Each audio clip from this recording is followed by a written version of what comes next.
Good morning, everyone.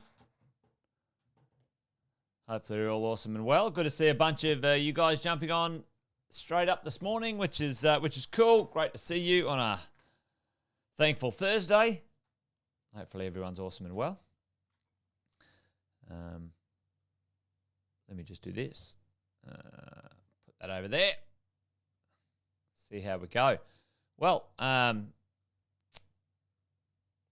we're up and running again on most of the tech, so give us a shout out in the chat if you guys can hear me well. Nothing, no glitches today. Hopefully, the last few days been a little bit glitchy online, but hopefully you're all sorted. Bit of a quick shout out. Good morning to Alison and Stephen, Brendan, Chris O. James, Laura, Chris, Nicole, Isaac, Michelle, Steve. Yeah, that's great. Thanks, team. Thanks, gang. Good to see we're tech troubles free today. Hey, wanted to talk to you today about got people calling me all over the place this morning. Wanted to talk to you about good old media headlines. I chucked a couple of media headlines in the chat today, so we'll talk about that in a minute. But a quick shout out if somebody's new, anyone new, say good day in the chat. Tell us that you're new. Tell us where you're coming in from, where you're dialing in from. Jason Witten's my name, as it said there on the little thingamajig, and been coaching property investors, maybe just like you, for over 18 years with my compadre Sam Saggers. Been property investing myself over 20. I think it's like 22 now. And done a few things along the way. Learnt one or two things, learn a few things to do and a few things not to do. And each morning get together with some crew just like you and share some of that stuff over a coffee. We call it a wealth coffee chat. So welcome along if you're new. Give us a shout out and say good day. There's always a few new mentoring members joining every month. Everyone's keen as mustard to get hold of me this morning. There you go. The children want to disturb my morning kickoff, but that's all right. I'll chat to them in a minute. So, listen, the media, they love a good carry-on malarkey, don't they? Hey, and they're pretty good at writing a few headlines and maybe putting some cats amongst the pigeons. And I chucked a couple of headlines up today in the heading of today's show. And there's three headlines. I'm going to read them out. Now, I want you guys at home, this is a bit of a pop quiz. All right. A pop quiz to see if you can guess when these headlines were written, what year. All right. First headline, why can't young couples buy homes? There you go. First headline. When do you think that was written? What year? Why can't young people buy homes? Chuck that in the chat for me right now. Smaller deposits and bigger loans needed. Smaller deposits, bigger loans needed. What year, what era do you think that was a headline in the media? And premium suburbs. Premium suburbs. That's true, Alison. Premium suburbs. The weakest market in the market. There you go. And you guys got it's pretty hard. It was a bit of a trick question, but I'll put you out of your misery. But because my point today is that the media likes to make money out of selling newspapers, not being accurate. Alison, 2017, 2018. Well, Facebook user, I'm glad you chucked it out there. Which was awesome. But if you can see this is a newspaper, and you can see it's quite old, okay? The premium one is 2021. Whoever that is in there, that you got that one. But the other two headlines, check this out. Why can't young couples buy homes? And that circle's a bit out of whack. Smaller deposits, bigger loans needed. And, what year was that? you can't really see it, but that was August 11, 1963. 1963.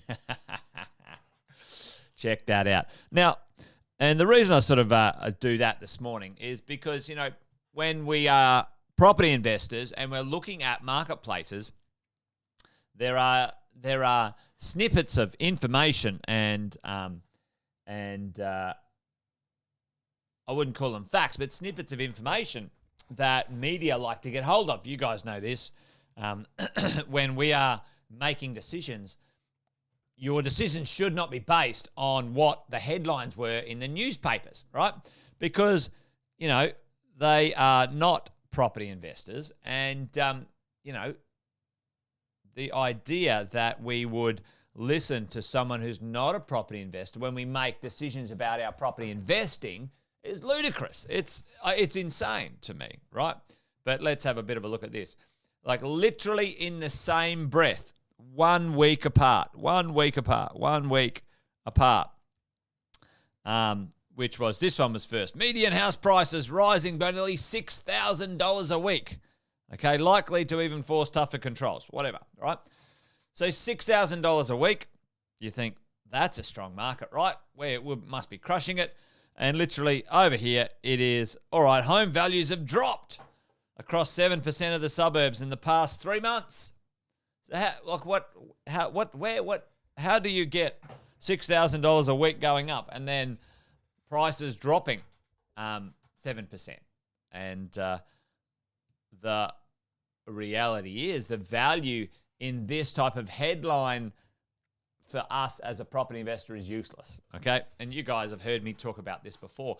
The media has no interest in your success, okay? And we're going to talk about who has the majority of influence in the marketplace when it comes to people making decisions, and it is the media. The media influence the masses, and these days, well, you know, it's not as one-dimensional as it used to be. You know, you'd have News Corp and the news outlets, but now you've got other things like Facebook and LinkedIn and YouTube and TikTok and whatever. But we're not going to go there. So, how do we make decisions? Where do we make decisions from as investors? Because, you know, value's dropping 7%. Well, if there's any actual factual data in there, it'd be chasing airtime and clickbaiting. Exactly, Stephen. If there's any factual data in here, you know, what does that mean to us? What does it mean to us as property investors when we have a look at, is there anything there that we need to be aware of making decisions? You know, when I see headlines like this, the premium suburbs are not going, well, I have dropped or whatever it might be. You know, number one, maybe people don't want to sell. Maybe their property price has gone up $3 million, and just maybe, folks, just maybe, they're like, you know what, I'll keep this thing. Well, if it was you and me, what's one of our favorite sayings around here? Mine anyway, hopefully it's yours. You know, buy well, never sell. What is the point?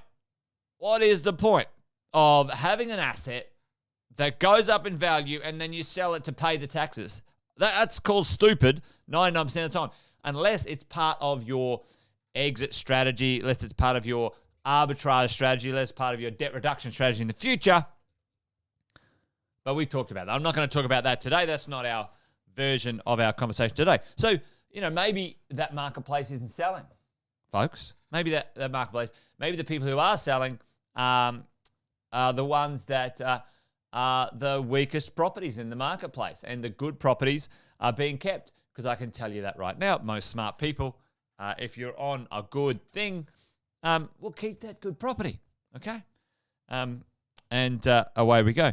Number two, maybe, you know, these lockdowns and other things were restricting the market. Maybe people the letting out, okay, the letting out let people get out into the world, and they didn't want to sell their property this quarter anyway, and so on and so on and so on.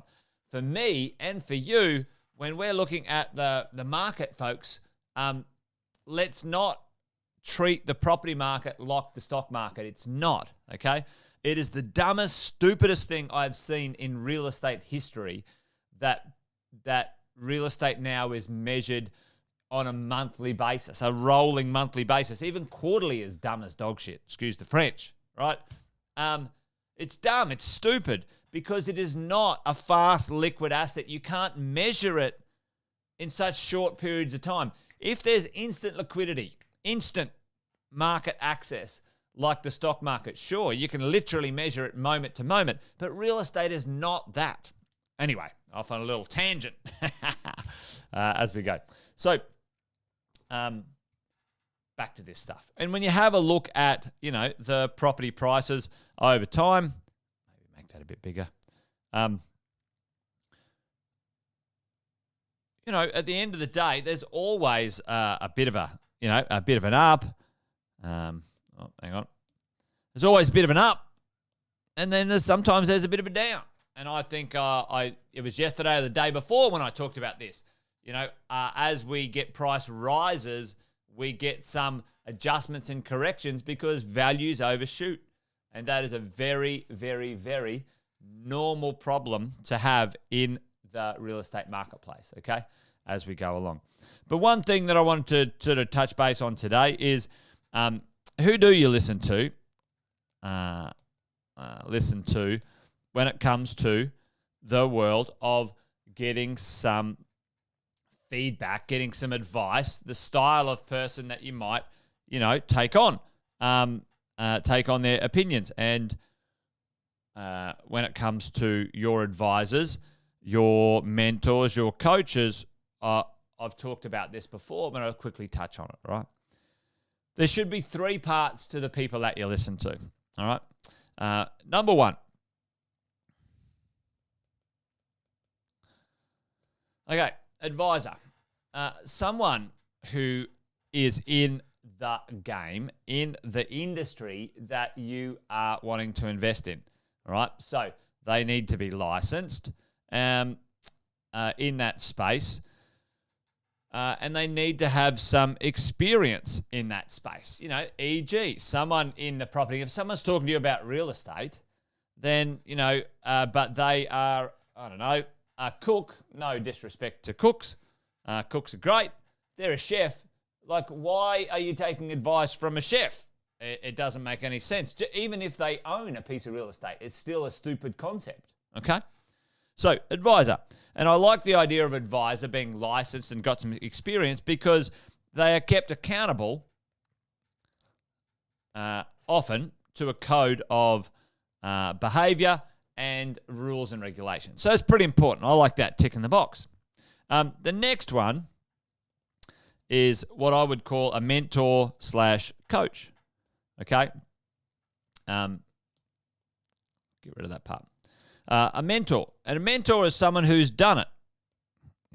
Done it. Someone who has done what you wanted to do or you're looking to do. They've bought the properties. They own the properties. They've paid off debt. They have built a business. They are creating income out of what you're trying to learn. The challenge with some mentors is they're a bit mad. They can go, oh, listen, the only way to make money out of real estate is property develop. The only way to make money out of real estate is to renovate. The only way to make money out of real estate is to buy off the plan. The only way to make money out of real estate is subdivide. And that's because that's what they did. That's what mentors do. They teach you or they express to you what they've done, okay? But it's not the only way, okay? You want a combination of these things. And last but not least, you need someone who is able to coach you, okay? They are qualified and they help you get your plan done, okay? Help you get your plan done. Someone who helps you say, right, I'm going to buy 5 properties. I'm going to put a strategy together. I'm going to get this get this loan qualified. I'm going to get myself organized. Those things, someone who can coach you. So when you think about these 3 parts, it's pretty important when you're at the center of this thing, to have the right advisor, the right mentor, and the right coach, or a combination of that person in one package, which is great. That's what we've got at Positive with our coaches, our mentors, our advisors. This is what we encompass, because that is the type of person, that is the type of people you want to receive information and action from. Not the media, not the newspapers, not this rubbish here when it comes to, how do I make a decision when it comes to property investing? So I thought we'd just touch base on that one today, folks, because, anyway, get rid of that. You're going to see the media ramp up right now. You're going to see them ramp up, and it's going to be Jekyll and Hyde, I reckon, all over the place when it comes to these headlines. And as you guys know, I always encourage you to reach out to your coaches, your team, your 6-star team who's taking care of you, and make sure you get the right information from the right person at the right time, because you're going to see this media circus wind up about the world of real estate and about finance and all sorts of stuff. And I think we're in for an interesting, exciting time in 2022 when it comes to this game that we're playing as we go. Yep, and Alison said absolutely. Read lots of books, podcasts. Absolutely. It's good to get a really strong understanding of the language, the vernacular, the concepts that those advisors or coaches or people might be wanting to talk to you about. So you grasp those bits of information. So good reminder, Alison. All right, team. Well, a short and sweet one this morning. As we go, thought we'd just touch base on that. Just letting you guys know, I'm starting to see the old media circus wind up with very weird and wonderful headlines, and make sure you don't get too engaged in that info, because it's not the right information to be making decisions from. Anyway, that's it from me. Wealth Coffee Chat done and dusted. You guys stay well. Join me tomorrow for another Wealth Coffee Chat if you're up for it. We can hang out and do the do. And until then, you guys take care. And bye for now. Absolutely. Michelle, Stephen, good shout outs. Treat it like a business. Self-education is the key. Totally. Yeah. The more you understand, the better decisions you can make. All right, team. Be good, be well, be awesome. Bye for now.